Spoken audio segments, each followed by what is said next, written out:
ప్రకాశం జిల్లా నడిగడ్డ గ్రామంలో టీడీపీ కార్యకర్తలు బరితెగించారు. వైఎస్ఆర్సీపీ శ్రేణులపై టీడీపీ వర్గీయులు దాడి చేశారు. ఒకే కుటుంబానికి చెందిన 3 వ్యక్తులపై కర్రలతో దాడి చేసి తలలు పగలగొట్టారు.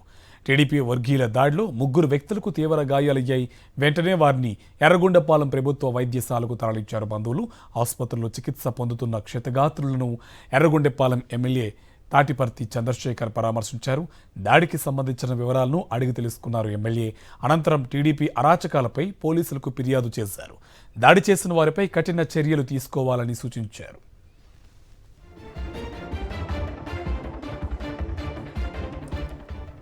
ఇదే అంశంకి సంబంధించి మరింత సమాచారం మా కరెస్పాండెంట్ శ్రీనివాస్ మనకి ఫోన్ లైన్లో డీటెయిల్స్ అందిస్తారు. శ్రీనివాస్, పూర్తి సమాచారం ఏంటి?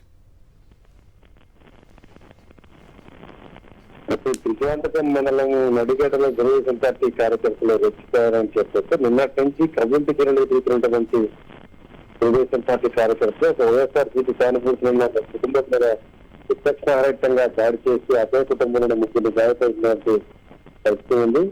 నడిగడ్డ త్రిశాంతకం మండలం నడిగడ్డ విలేజ్ లో నిన్న ఊరు విడత సందర్భంగా తెలుగుదేశం పార్టీ కొంతమంది ప్రజాపడి సెలబ్రేషన్ చేసుకుంటున్నారు. అదే సమయంలో గుట్టుగా తన ఇంటి వద్ద వేడుకలు జరుపుకునేందుకు ప్రయత్నించినటువంటి వాలంటీర్ కుటుంబం అంతా వాలంటీర్ కుటుంబం అదేలో వైఎస్ఆర్సీపీ తరఫున సానుభూతిగా ఉన్నారు. వాళ్ళని టార్గెట్ చేసి వాళ్ళని కవ్వింపు చర్యలు దిగి వాళ్ళ మీద దాడులకి పాల్పడిన ఘటన రాత్రి జరిగింది, ఉదయం జరిగింది. దీంతో 3 రత్నమాల సుందర్రావు, వాళ్ళ కుమారుడు ఆనందరావు, కూతురు కీర్తన, 3కి భార్య మరియమ్మకి కూడా గాయాలని తెలుస్తుంది. ప్రభుత్వ ఆసుపత్రిలో చికిత్స పొందుతున్నారు. స్థానిక ఎమ్మెల్యే తాడిపల్లి చంద్రశేఖర్ కూడా వాళ్ళని పరామర్శించి వాళ్ళకి ధైర్యం చెప్పే ప్రయత్నం చేశారు.